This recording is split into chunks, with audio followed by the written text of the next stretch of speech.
strangers are friends you haven't met. And so you need to treat me like you know me. Like you know me and love me, and that's it.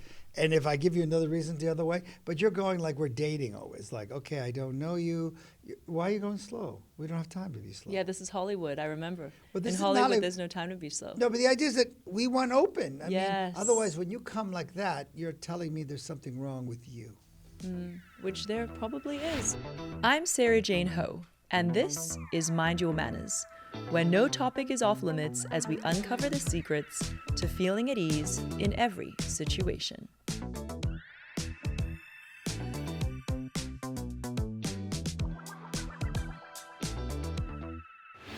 He's been called Hollywood's #1 international acting coach and success trainer, and for good reason. Bernard Hiller has trained Oscar winners, worked with Lindsay Lohan, Cameron Diaz, and Jeff Goldblum, and been recommended by the elite of Hollywood, from Leonardo DiCaprio to Samuel L. Jackson. Bernard has also led masterclasses around the world, from LA to London to Tokyo. But what makes him truly remarkable is that his methods go far beyond the stage. He helps people uncover their truth, access their potential, and transform their lives. As he puts it, acting isn't pretending, it's truth-telling. I met Bernard a few weeks ago and immediately booked a one-on-one coaching session. You see, I've been on a journey, from my own Netflix show to this podcast, to chase a dream I've had for years, to one day host my own talk show. It feels vulnerable to say that out loud here, but that's exactly the kind of emotional honesty Bernard encourages. As I work towards that goal, I realize there are invisible blocks holding me back, fears, doubts, and beliefs I haven't even named. Bernard helped me start to uncover them. In fact, some of what we explore in this episode are things I'm still working through right here with you, week after week on this podcast. At first, I thought Bernard was just an acting coach, but I quickly realized his work is for anyone who wants to stop performing the wrong life and start living the right one. That's why I invited him on the show, because I believe what he teaches can help all of us. Bernard, welcome to the pod. Thank you so much. Thank you for that beautiful introduction. So I want everybody to hear about how you grew up in New York with immigrant parents, Right. dreaming of the stage. Right. Well, since I was born actually in Buenos Aires, Argentina, and I've always wanted to be an actor. I think they took me to the theater. When they took me to the theater, I thought to me, the theater became like a temple. You know, it's kind of like a temple. It's structured like that. And they were doing musicals and singing and dancing, and I thought, that's what I want to do. And so when I came to New York, I didn't speak English, but I still had this dream, and I went to the High School Performing Arts, the Fame School. Da da da da da da da Fame. That's my little song. And I started training, singing, dancing, acting, taking ballet, taking everything, and learning the industry. And I had the best time. There's nothing more liberating than singing and dancing. And I did a lot of West Side Stories and Fiddlers and musicals, well-known musicals, traveling in Europe as well. And I just wanted to pursue it. But one of the things that I realized is that I had nice teachers, but no one ever taught me how to succeed with my talent. What I realized is that having talent is not special. What's special is someone has the courage to see where their talent can take them and knowing what to do with your talent, because you're extremely talented. And we're formulating it in such a way that people will want it, you know? You can have a great product, but if you don't have, like they say, location, nobody knows you. So by accident, I really started teaching success and how to become the person that you need to be to succeed. But before that moment, Yes. early on in your career as a performer, Yeah. when did you realize that acting wasn't about pretending and it was about telling the truth? Well, the idea is that acting is about telling the truth. And the reason people connect to something is because it's one of the few places in theater or films or TV where you see the truth, you connect to it. I mean, it's like David Mamet, a very famous writer, said, we go to the theater to see the truth, which is actually not true, but it's true. You see someone talking about, see, the theater, actors say things that you've always wanted to say. What is something that you always wanted to say to your father and never have? In the theater, we say it. You actually say it to the man that is your father, and you're going like, oh, that's what I should say. And one of the reasons we can do that is because there's no consequences, because it's not really your father, but it seems like it's your father. But the movies have always been there to reflect to us what life is really about. And so when something is truthful, this is just a fact, you can't look away. When you're being truthful, everybody wants in, because we live in a world that's not, we don't, people are not truthful just walking through the streets or at home or the government. I mean, that's what we want, the truth. And that's why art, music, theater, any kind of thing grabs us, because it tells us about it reminds us of what's important about life. Wow. It's and what you say is so true.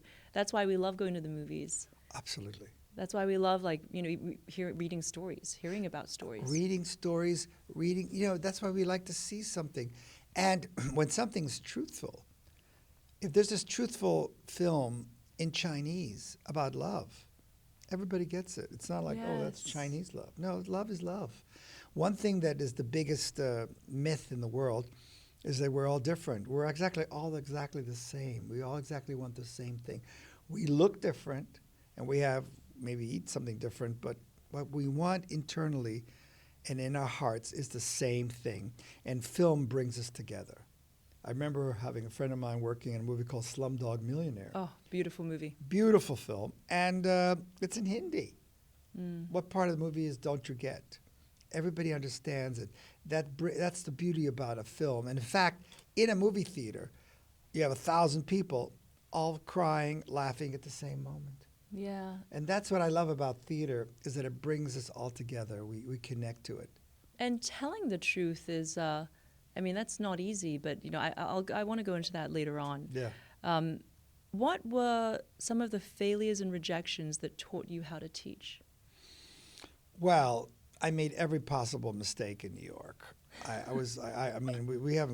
We need a 6-hour podcast to mention all the Was mistakes. this in the 80s, 90s? It was in the 80s. It was the 80s I started. And, but you see, I just wanted to be a performer, but I didn't know where to go, what to say, how to connect. I didn't know anyone in show business. And there wasn't anyone ever teaching it. I feel like that's one of the problems with most of the schools around the world, is that they don't teach you how to succeed with your gift, with your talent. And I was just doing everything wrong, talking to the wrong people, reacting differently. I mean, I didn't really know what I was doing. And so I was rejected a lot, I mean, I kept doing it, but I wish I met me when I was younger. I would have saved me a lot of time. And my career would have been further. Even though I did a lot of shows, and musicals and Broadway shows, it could have been much better, because I just didn't know. And I realized that I didn't know. But it's one of the things about finding the right coach is that I only believe there's like 5 or 6 great acting coaches in the world that can help you. Singing coaches, about 5 or 6 in the world that can help you. Dance coach. It's very hard to find someone that you connect with that really can help you. I just think there's very few, and you have to go and look and find for them. And until I found someone, I didn't know what I was doing. Yeah, well, hindsight is 20/20. Yes. I'm lucky I found you. Well, at I'm the lucky tender to age of find you. 39. No. I'm lucky I found you, because you have so many gifts. And the only thing about gifts is that they only develop if you train them, if you work on them. They don't just blossom on their own. Talent has to be nurtured. And then you had this international journey. How did Europe help shape your methodology? Oh my God, Europe, I think, is the most important thing. When I was, it was the year 2000, and I was invited to come to Paris for 5 weeks to teach a class, an acting class. But my classes are transformational. I help people become the person they would need to be to achieve what they want. I'm signed up for your July 15th class. I'm coming. Well, in LA? it's going to be the most amazing thing. I can't wait. But to our listeners out there, if you're in LA or come to LA from July 15 to 20, right? Right. And join me as I sign up for Bernard's transformation Right. workshop. We're doing exercises that help you connect to your feelings, to your emotions, which will, everything that's ever blocked you is going to fly off. I mean, it's pretty powerful. So tell me about this Paris one. The Paris, I went there for 5 weeks, and it was like explosive. They had never seen anything like that. But what Paris had is it had people from all around the world. And so then someone says, hey, I'll organize one in Paris. I'll go to organize in Rome. I'll do one in Germany. I'll do one in London. And so it started to build. And it shaped my world because the greatest thing about this job is I get to meet people that I really find fascinating, like you. And I go around the world and I meet the most interesting people as well as business people. It's given me the life I could just, I sort of created a life I can't wait to live. Because I go around and I just came back from my 74th trip to Rome. Oh my gosh. It's the most gorgeous city. It is. Then I go to Paris and I go to London. I go to these beautiful cities where I get to meet the culture and the museums and the art. And the people. And it shapes the people. And you also have to realize that there are different types of people, so you have to train them differently. Oh, really? So tell us, what's some of the biggest differences? Well, if you are training Italians, they'll try anything. We'll try that. If they're training Germans, they're more like reserved and like, I don't know about this. They're Skeptical? more skeptical. It's kind of the culture, and I know them pretty What about well. the French? The French I can't say it, really difficult. They're like, I don't believe you. I don't think it's right. I say, why'd you sign up? I don't know. I don't think it's right. So but once you get them, they're also good. What about the English? The English are like, all right, let's try it. All right, no talio.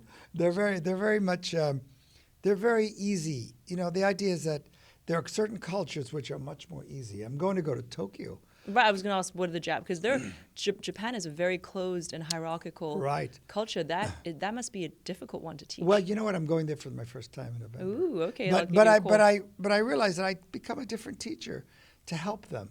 It's sort of like you have a different relationship with your mom, with your sister, with your boyfriend. And I think I'm pretty good in saying, okay, let's try this. Because people grow at the level they allow themselves to grow. And the class is as powerful as you want it to be. If you're like not kind of a sleepy, then you think the class is sleepy. But if you're powerful and really want it, it'll change everything. It's like the more you give, the more you get, right? Right. So how did you build this reputation in Hollywood and beyond? Training stars, giving TEDx talks, developing your own transformational curriculum? I always listen to my instincts. I'm very much into my instincts. I'm open to opportunities. The idea is that I was teaching actors and changing them and teaching them how to become powerful communicators.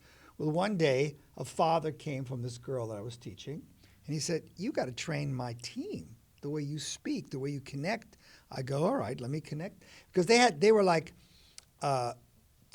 money managers, and they had 20 minutes to get these people who were from different companies to get the money to invest. They were institutional money managers. Yeah. But there were 3 groups of people that would come in and do 20-minute talk to get their to get the sales. And this is pretty tough because the company had $200 million. You get a $200 million opportunity. So I taught them how to be instinctual and how to say, you know what? I had something prepared I was going to do. Never mind. I want to do this. That. And people love that. People love the humanity. And then through that, I got another company. I started working with Swarovski crystals and using my creativity exercises, we helped them develop new products which they sell today. Because sometimes everybody's kind of afraid in companies to come up with ideas. I'd say, okay, let's come up with 5 new ideas how we could promote this product in ways that have never been done before. And if we don't eat lunch. Funny, everybody starts doing it. And then we have all these great things. You know, because I think the greatest asset to any company are the employees, which people aren't using. There is people that really know more. But some people are like, I got a job. I don't want to rock the boat. Yeah. But after a while, you know the job better and saying, this could work to here. So I've been working with different companies and creating opportunities and entrepreneurs. But really about people, the art of communication is something that is in desperate need now, especially with texting. People don't know how to communicate, but they want to get investors. They want to get money. They want to expand. And how you communicate will determine your success, not only in business, but in life, in relationships, in love. I mean, everything Yes. is the art of communication. Absolutely. And why do you believe that personal development is the key to great performance and a great life? Well, there's a saying that the greatest investment you can make is in yourself. If you, if you invest in yourself, you're not going to get paid by the hour. You get paid for who you are. There's a feeling that I've learned through all the years that when you invest in yourself, you become such an asset to the companies that you're working for that you bring value. If you don't invest in yourself, you spend most of the time just getting paid per hour for some sort of task. But investing in yourself is the greatest thing to do. Now, I also work with some of the top people who are always investing in themselves. Like who? At any company, from Yeah. different from CEOs. Apple, CEOs, Apple, different American Express, Volkswagen, all kinds of banking, lawyers. Investing in yourself is what keeps you relevant. Now imagine that we're here, but we don't use the internet. Well, then you're going to be irrelevant. If you don't keep investing in yourself, you become what we call in Hollywood the worst thing, which is called irrelevant.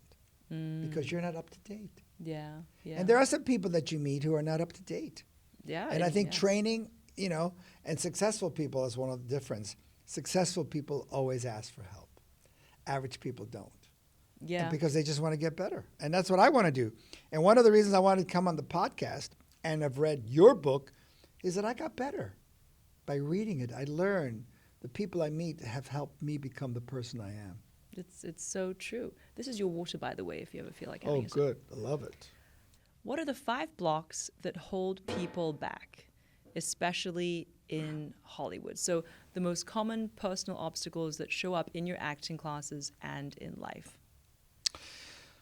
Well, let's start with number 1. First of all, if you think about what you want to achieve, whatever goal you have, I want you need to have 2 things to make it work. Some people have a lot of goals, but they don't have these 2 things. And these 2 things will kill you. Number 1, you need to have an emotional why you want it. An emotional why, not a logical why. And that's something we're working with you too. Yeah. Get more emotional because Yes. emotional people are unstoppable. Emotional people don't care that they said no to you 5 times. I was very emotional. Like, I know I said no, but I'm coming back again. And they don't care about facts. Emotional people don't care about facts. They go like, I'm going to go. There's no reason that you can't become who you want to be, but only if you become emotional. Because when there's an emotion, let's say there's a baby in the house that's burning. If you're emotional, you're going to run and get there. It doesn't make sense. People say, there's a fire. Where are you going? Emotional. I would say that is the one thing. The second thing, which is a lot of people don't have, is what emotions are attached, what positive emotions are attached to what you want. So like joy. Well, yes, but in other words, if you're performing thinking, I'm not going to be good enough, I'm going to be talented enough, so you don't have anything positive attached to it. That's why it's not coming into your life. So you have limiting beliefs About it. Like, I want you to make a big talk, okay? So you're thinking, I know you're going to QVC, which you're going to be brilliant at because you're sharing your love, you're sharing your passion. You can't wait to get in front of the camera and say, I have something to share for you that could help you. But some people could be like, oh my God, I'm not good enough. They're going to see I'm not good enough. They're going to think I'm a fraud. If something negative is attached to what you want, of course you don't want it. Do you like pizza? Yeah. You like ice cream? Yeah. What's your favorite food? Give me your favorite thing you love to eat. Something that makes you excited. Wagyu beef. No, something exciting. Say it very excitingly. Wagyu beef. Okay, there it is. So you have to think there's a beef which is not here right now, but you know that it's positive if you eat it. Yum. Now, you know there's some people eating meat is not a positive thing for them. True. Right. So the same thing with everything. Hugging, kissing, spending time with this person. I remember the first time we met and when we parted ways, and you said, "Give me a hug," and I gave you a hug, and you said, "Oh, that's not a good hug." Right. It's not a good. No, the idea is that if hugging is a positive thing, you'll want to do that. Yeah. The idea is that what people have is they have a dream, but they have a lot of negative emotions attached to it. Like, I'm looking for a relationship, but they'll see what's wrong with me. My heart will get broken. Do you see how it's like not positive? Yeah. Let's go to Rome. You think Rome, the food, the thing. There has to be a positive emotion attached to it, and you have to have a strong why. Because if you're strong why, you will become whatever you need to do to make it work. Okay, I like that. So what about the 5 blocks that hold people back, especially in Hollywood? Well, I would say not especially in Hollywood. It's just blocks. In general. The first block is they don't know the rules of Hollywood. Hollywood has rules. Everybody wants to hear the rules of Hollywood, especially me, because I just moved here. Well, no, but the Hollywood is like, I'll give you a few of them. Number one is energy is the key to Hollywood. If you have great energy, people want to know you. If you don't have positive energy, you could be Meryl Streep. You're not going to get hired. In Hollywood, it's a thing I learned long time. It's not who you know in Hollywood. It's who'd want to know you. I came to Hollywood. I didn't really know anyone at all, zero. But they found me, I guess, interesting, charming, and then they gave me a chance to work with them. And if I'm not good, I'd be gone forever. So the first thing is energy. A positive, open energy gets you opportunities. The second thing, Hollywood, what are you going to give? Not what you're going to get. So think about how can you add value to other people? How can you help them? Not can you get me in a job? No, how value can you do? Another quick one, which is very Hollywood, is that there's no complaining in Hollywood. I don't know anybody complaining. So it's like the royal family: never complain, never. No, explain. no. We don't complain. We create our own opportunities. We like people who are proactive, not reactive. Proactive means like, you know what? They haven't made a movie about you or your family or your country or your culture. Yeah, make your own. Don't sit around going, why would they make a movie about you? So we love people who have that kind of tenacity. And another Hollywood rule is we create our own opportunities. Yeah. I mean, I've created my own opportunities. Nobody would have given me my opportunities. But I would say Quentin Tarantino, I could be here all day, create their own opportunities. Hollywood is the only city in the world that loves dreamers. Yes. Other places, if you're in the wrong place, if you wanted to be an astronaut and you talk about it here, this is not the right place. But there is a place, I think, in Florida somewhere. And you talked about being an astronaut. That's true. If you wanted to become the world's greatest sushi chef, don't go to Minnesota. What are you going there for? But if you went to Tokyo, they got school. I mean, sure, you know what I'm saying? You go to where it is. And Hollywood loves dreamers and loves what you're going to bring. Your humanity is very important. And that's why you need to develop yourself and be open. And I talk about how I create miracles. I have a whole bunch of rules about that. Yeah, I know. I'm reading through them in your book. But you need to know the rules. Yeah, like any game. It's a game. You need to know the rules. And I feel that when I look at sort of everyday people I meet, when I think about things that are holding them back, I see like need for approval. Well, yes. The idea is that if you're in your head, you have a terrible situation. You got to get out of your head because you care what other people think. One of the things, think of the image of being a conductor, okay? When you're a conductor, you come on in as a conductor, you bow to the audience, but then you have to turn your back to the audience because the parts of the orchestra are different parts of yourself, and you have to learn how to play them all, play the same music, and play the same song. But you have to have your back to the audience. And great artists have the back to the audience to create their life, not to the audience, because you can't conduct looking at the audience. So you have to have the courage to do that. And you have to be willing to be, in the beginning, unpopular. And you have to be willing to, it's like a teenager. You're kind of like saying, no, this is what I have to do. I have to say that in the book that you mentioned, The Revolutionary Guide to Acting. Yeah, your book. Which is right here for which those of is- you watching the YouTube. Right, which is not only for artists, for anybody who has any kind of dream and wants to accomplish anything. At the end, I say I want to thank my instincts for getting me here, and so that's what I've been doing, following instincts. And I had an instinct to talk to you Yeah. when we and- first spoke. I said, "You have something. You just need to develop it and do something, which is to have ultimate faith that it will happen." That you can't, if you can't see yourself living without being a great talk show host, it'll happen. Because if you are in love with your idea, there's nothing you won't do for it. But that's the problem. People are not in love with their idea. They're in love with the idea, but up to a point. Yeah, and even for me, I did have doubts, fears, and hesitations.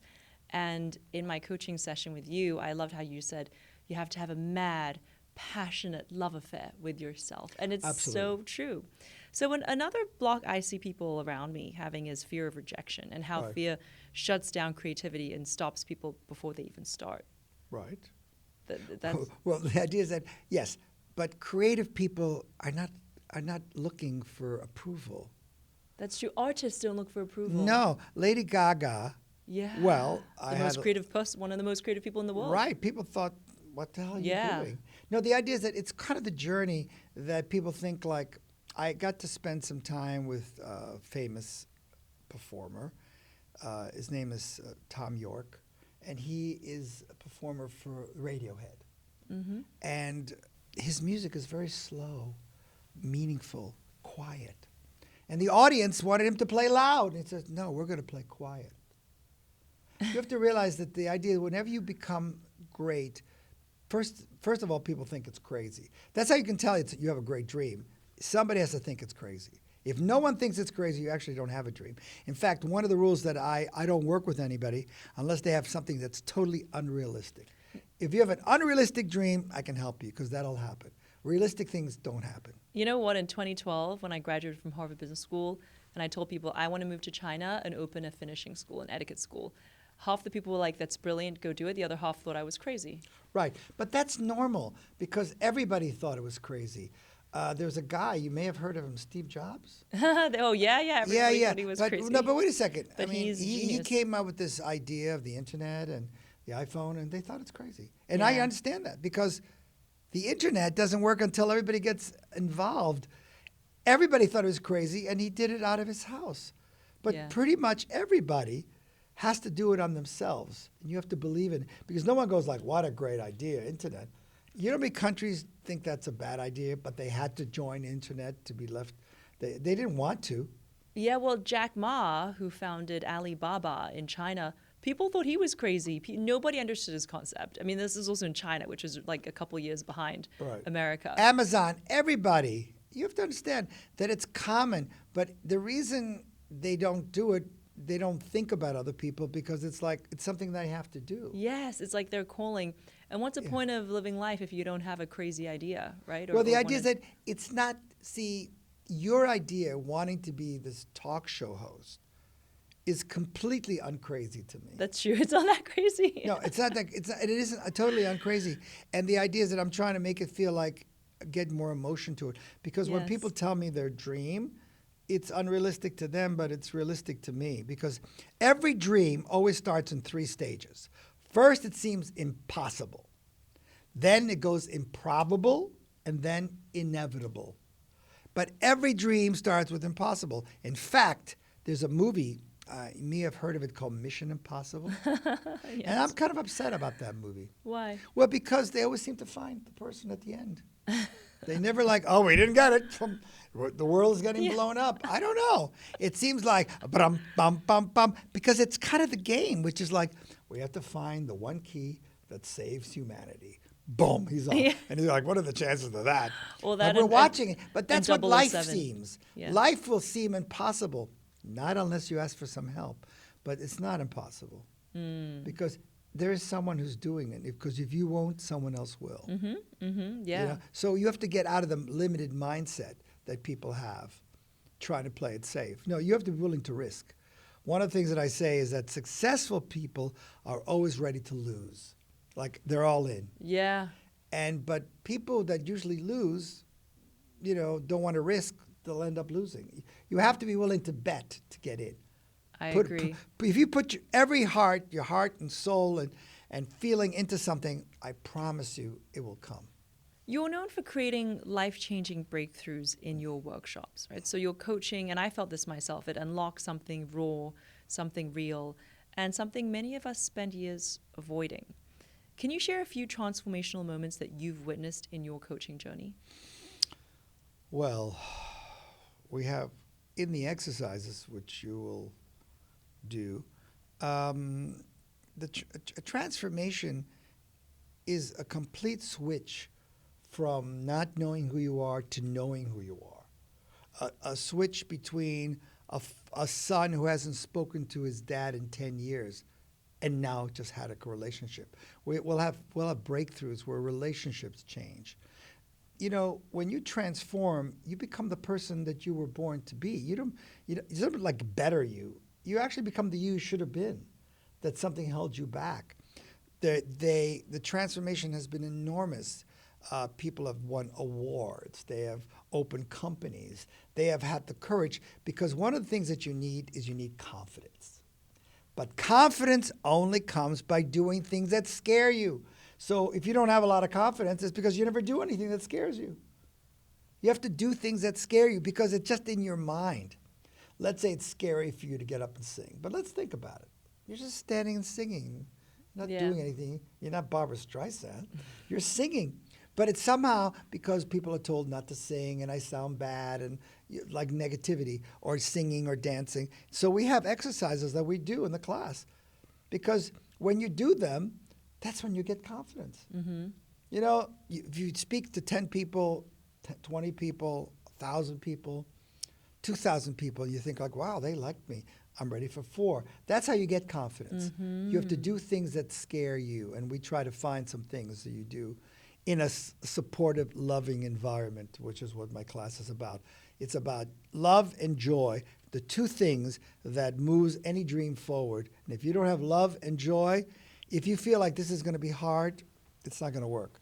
And if you want to have a good relationship with someone, love and joy is the only thing that feeds the relationship. If you don't have any love and joy, that relationship is going to die. You need to have a good relationship with what you want. And I want you to have more love and more joy in doing it. Yeah, and it's as simple as a mindset shift.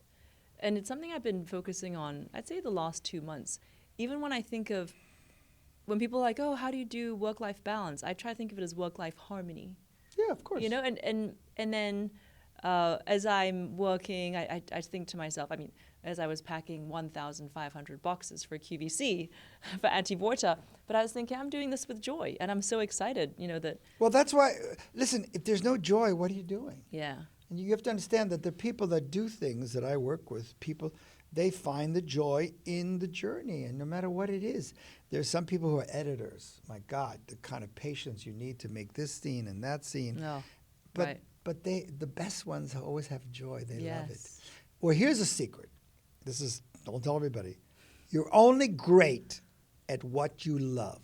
Mm. There is not one thing in the world that you're brilliant at that you don't love. Because love will make you great, will make you like, I just want to be the best at this, whatever that may be. And I love meeting you. I love teaching, performing, meeting other people. Because I love it, I'll be great at it. If you don't love it, you'll never be. You'll be okay.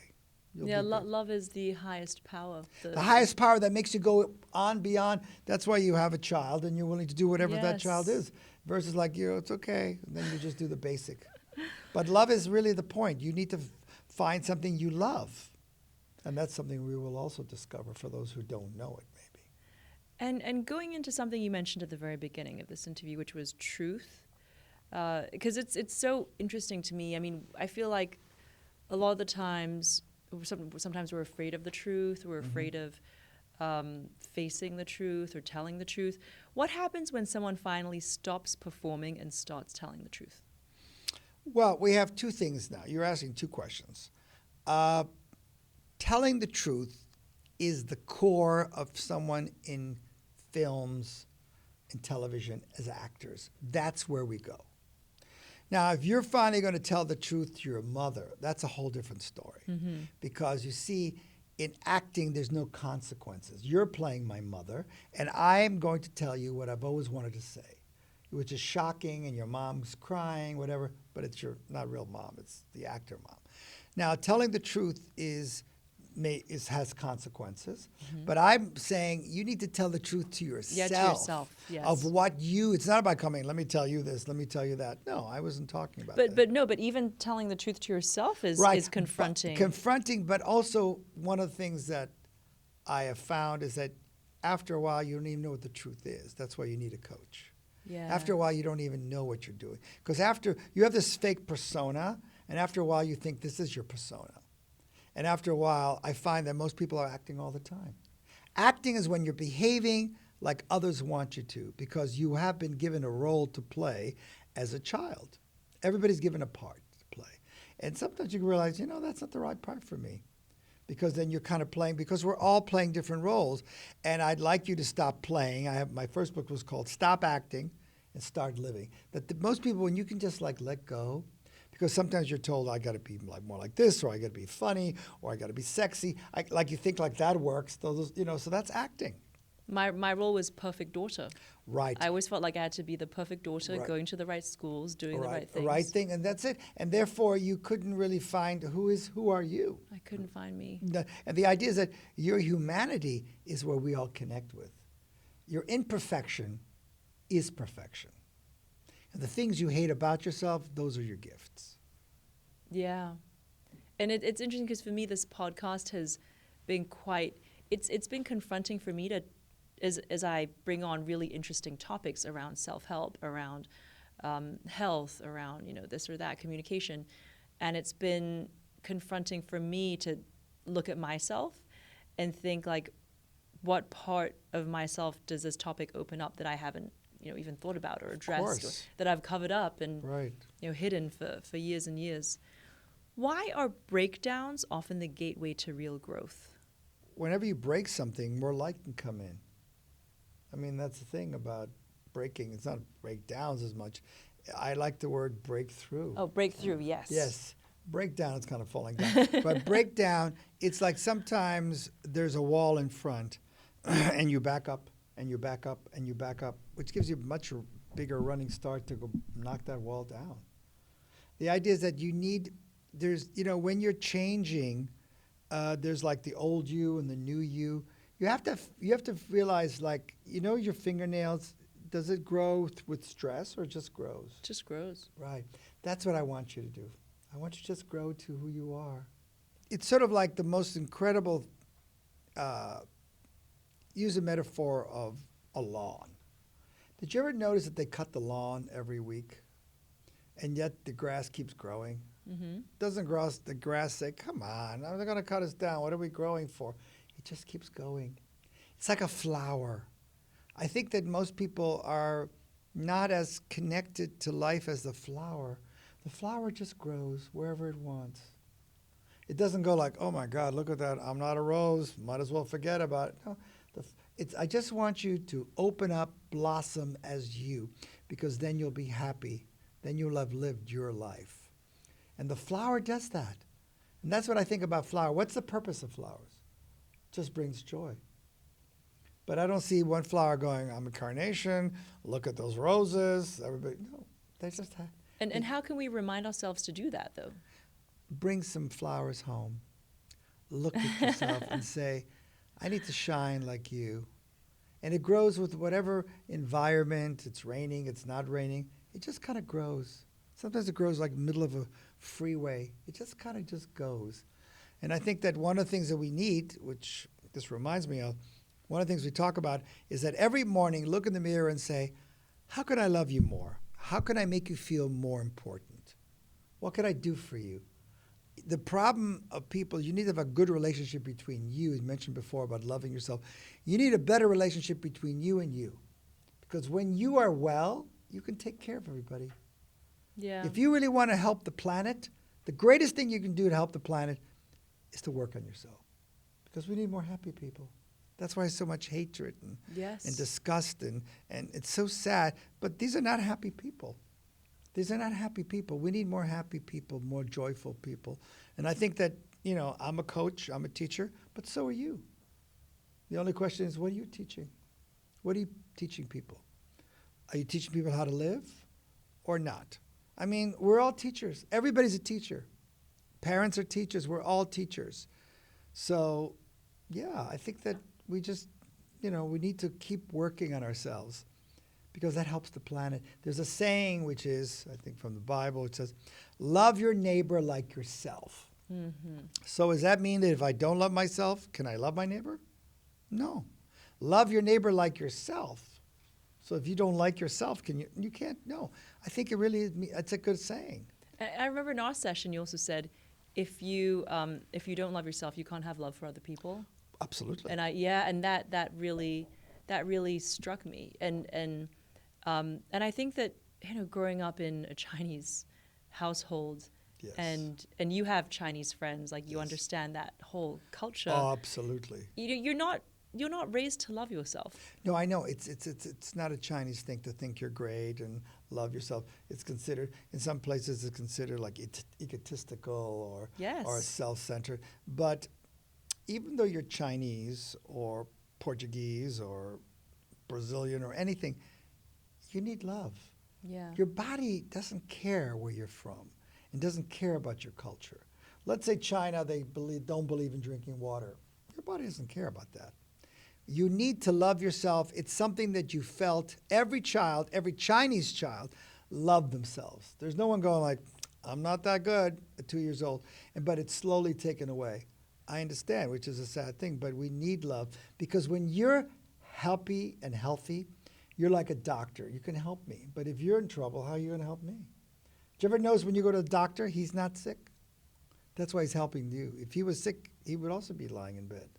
Yeah, and it took me a long time to find a really satisfying and fulfilling love relationship. I mean, I married relatively late in life. I married at the age of 35 or 36, and I'm 39 now, and I think it's because I wasn't capable of loving until later on, until I dated and dated people who showed me how to love.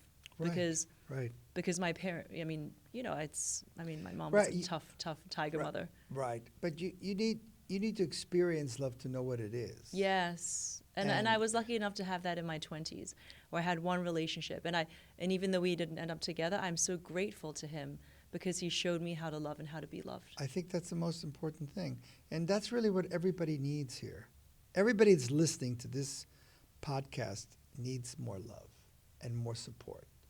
That's what I need. That's what everybody needs. And if everybody got that, the world would be a better place. So can we come up with a toolkit for non-actors on how to speak with presence in any room? Well, first of all, go back to love. The audience will love you as much as you love you. Mm-hmm. So if you're speaking in front of a crowd, if you are just connected, if you're in your head, you're connected to all the negative parts of you. But if you love yourself, let's say 30%, then that's all the audience can love you. So number one, if you're serious about being a communicator, love yourself. Do loving things for yourself because you need a relationship. You need to create a good relationship with yourself. That's number one. Number two, I find that people have vocal blocks. They can't be heard. You can't hear people. As in volume or the word choice, like a lack of vocab? No, volume. It's the idea that they've learned that if they speak with power, they are more open, more vulnerable, and could be more criticized. So some people just try to be like, do you like this politician? It's nice, not nice. Versus like, this guy's horrible. There's people who have lost their voice because in childhood, a lot of people were told, like, we don't want to hear what you have to say. And after a while, whenever you said something, people could have been laughing at you. So people who are very quiet are usually people who have their voice taken away. Because 2-year-olds, they don't go like, I'll be quiet. They're screaming, they're yelling. So I would say the voice is an important thing to work on. And sometimes I send people to singing classes because that really helps you. Mm-hmm. You have to always do something that's harder than what's asked for. And then the third thing that I think is important is connecting with your body. People not connect. They're watching you. We're not listening to you. We're watching you. We can tell right away if this is going to be interesting or not. And also they have to know that what's more important in my world, the message or the messenger? What do you think is more important? The messenger. Right. Because if we like you, we'll listen to you. Mm-hmm. You're not bringing cures. This is a cure for cancer. But in life, the messenger is more important. So you're a good And messenger. we were all messengers. Well, yes, but a smile. Look at me with smile and char. Yeah, and if you smile, it's the oldest. Remember, we have been looking at each other for millions of years, and if you smile, then you're friendly. Mm-hmm. That's how we used to find out if you're smiling or not smiling. If you're not smiling, you could be somebody's dinner. Right. Right. I mean, the old days. So I would say that connecting with your body and using your body. And then, of course, learning what the message should be, how to deliver a message, how to make it dynamic. Yeah. How do you make it dynamic? Well, you have to learn some dynamic skills, which I can't teach you right here. But it's like, have you seen Broadway shows? Yes. Have you seen all of a sudden people that start applauding at certain moments? Yes. Well, that's drama. That's like they said this and they had this and then boom, they hit something. And you have to be really think that every speech is a motivational speech. Think that the people that are listening think like, this is not going to work. And you go like, no, it is work and you should do it and it will help you. It's your passion. Mm-hmm. If you're passionate, they're passionate. If you're just talking, and also if you speak from the heart, you open their heart. Don't speak from your head. And that's something that you told me in our session. I remember Yes. you said stop speaking from your mind, and Right. you did that hand motion. Show us. Yes. Show our listeners, the watchers, you said you're speaking from your mind, and this is why all of you should check out the YouTube app. And you lowered me down. You said go down to your heart. Right. And then I was like speaking to you from my heart. You said very good, and then just open it up, let me in. Right. Speak from the heart. Open up, and really feel like you're a messenger of peace or love or information. Not there to sell anything. And what struck me the most from our coaching session is when you told me the mind wants you to fail, the heart wants you to win. Right. And that is so true. Once you overthink things or you get logical, that's when all the hesitations, the doubts come out. But your heart always wants you to win. Always. And tells you, your heart has the instincts. One of the things that I talk about is how to get completely out of your head, which comes from John Bradshaw, Homecoming book, and teaches you that as long as you're in your head, you're always going to fail. Yeah. And the great things in life, like love, come from your heart. And great ideas come from instincts, which comes from your heart. And so it's about the head and we get into it more. In the book it talks about that the food of the mind is pain and suffering. The mind loves that, and life has a certain type of behavior, which we did speak about. But for you to begin your career, get out of your head and into your heart. And you have to trust it, because your heart is always right. And I always feel like your heart, someone's sending you a message. But the heart speaks quietly. So you need a very quiet mind. If there was like a lot of noise right here, you wouldn't be able to hear what I'm saying. There's too much noise in the head. You know, I was catching up with a guy friend the other day, and he's been in a long-term relationship, but she's been away for like 5 months and not come back to like the home city. So he's kind of in limbo waiting around for her. And he was sort of asking for my opinion on it, and I said, well, I have a question. Why are you waiting for her? Why do you think she's the one? Mm-hmm. And he said, well, I'm of a certain age, and she has a good sense of humor. And I could tell everything was so from the mind. I actually said, I don't want to pop your bubble, but this doesn't. I was like, this, if I would not want to be spoken about this way, if somebody was thinking of being with me. Yeah. It was sort of a checklist. Right. And but I don't think it really got into his head. And just yesterday, he texted me being like, oh, she's coming back today. And it was after I'd taken your coaching class. I said, I'm so happy for you. Just listen to your heart.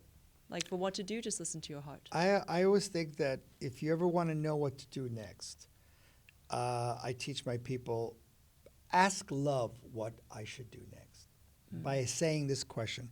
If I really loved myself, would I wait for this person? If I really love myself, would I be with this?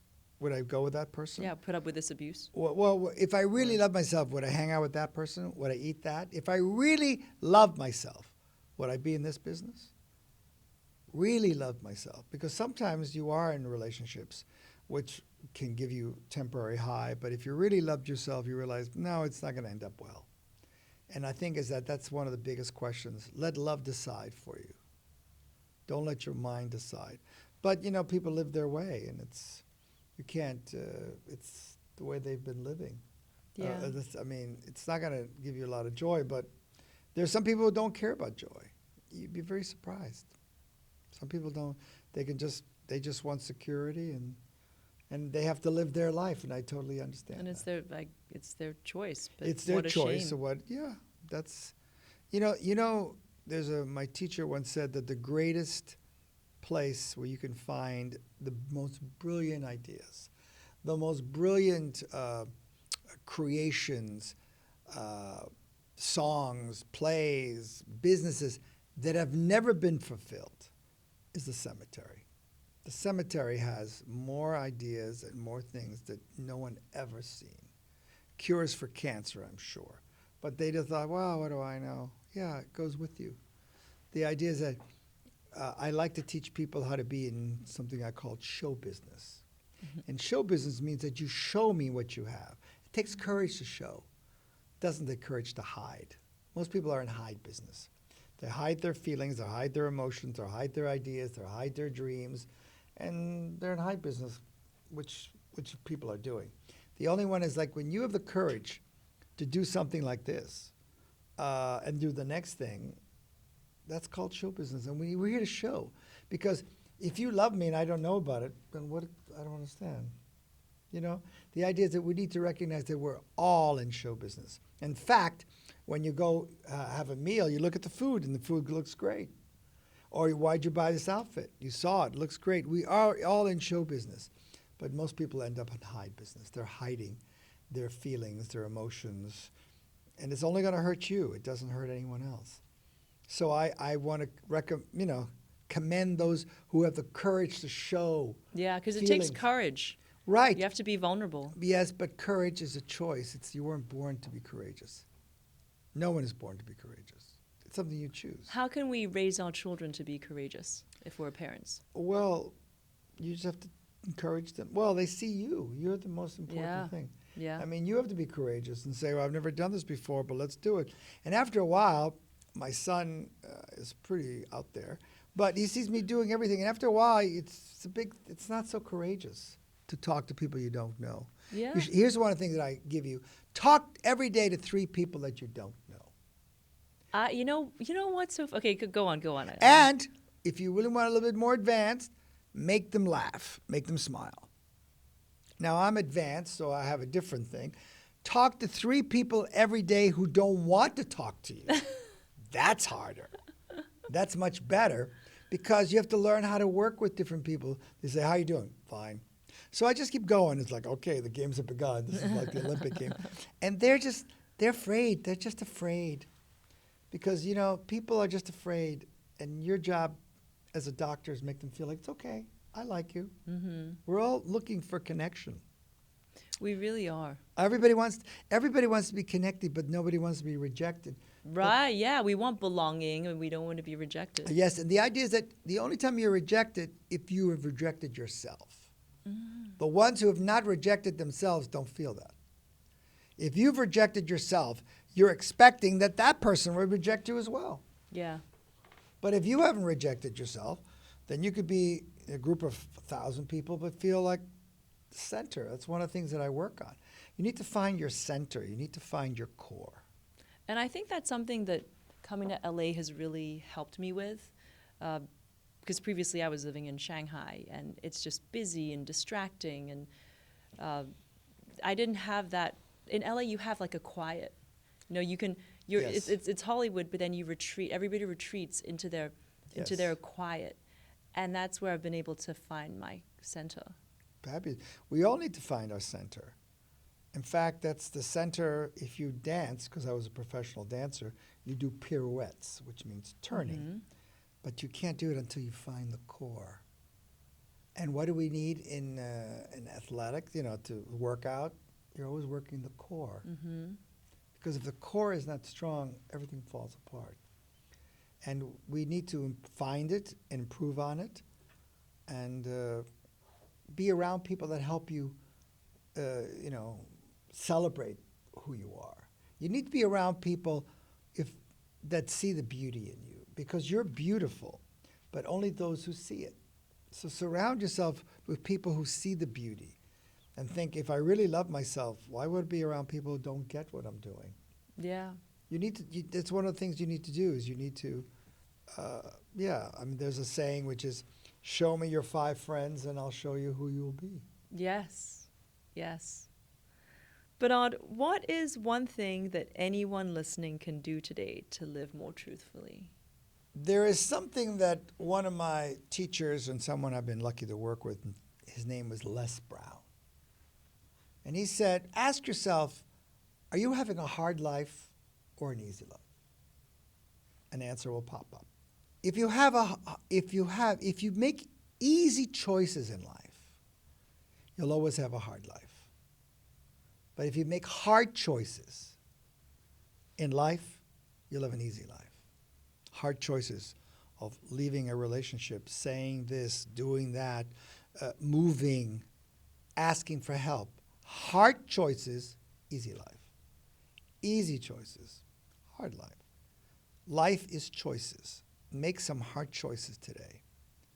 The magic you're looking for is in all the things you're currently not doing. Whatever you're not doing is what you need to do to get to the next step. But it's all hard choices. Leaving a relationship. Imagine you still stayed in a relationship that wasn't so good. Yeah. So the idea is that for you, you're in charge of your own happiness. Mm-hmm. And today, I want you to make a party for yourself, just for exactly who you are, where you are. Because where you are is exactly where you need to be. I always say something in my classes with actors. I said, if you did a great acting scene, go home and throw yourself a party. But if you do a real bad scene, not good, go home and throw yourself even a bigger party. Because you need to celebrate yourself every day, wherever you are. It's not criticism that's going to get you anywhere. It's love, joy, and passion. That is beautiful. And, we don't need to pretend anymore. We're ready for our scene. We don't need to keep pretending. I mean, sometimes you got to do that for work, but you need to be around people like you, which is there's such a beautiful atmosphere here, that with friends, lovers, that you can be yourself, that you don't have to keep acting, because that's a lot of work. Have the courage to be you. Be you, because everyone else is taken. Well, on that note, Bernard, thank you so much for coming today. How can people sign up for your class? Well, if they want to find out more about the kind of work that I do, please go to my website, bernardhiller.com. I have something called Instagram, very popular now, so they can write me there. And also they can go to contact me there. I think it's pretty much a lot of people contact us there, especially my master and we'll classes. link to it. Oh yes, there's a link to it. There's We'll a link to in all the the YouTube. countries, all the cities, the business people. There's a link for business people, for dynamic speaking, life coaching. There's all kinds of mentorship. The thing is that there's something there for you. And if you're listening, think, what should I do next? Ask your heart, what should I do next?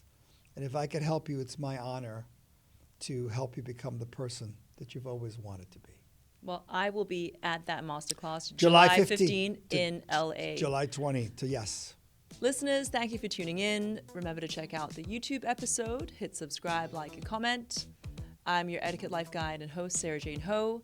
And remember, no matter what life throws at you, with me in your ear, you got this. See you next Tuesday.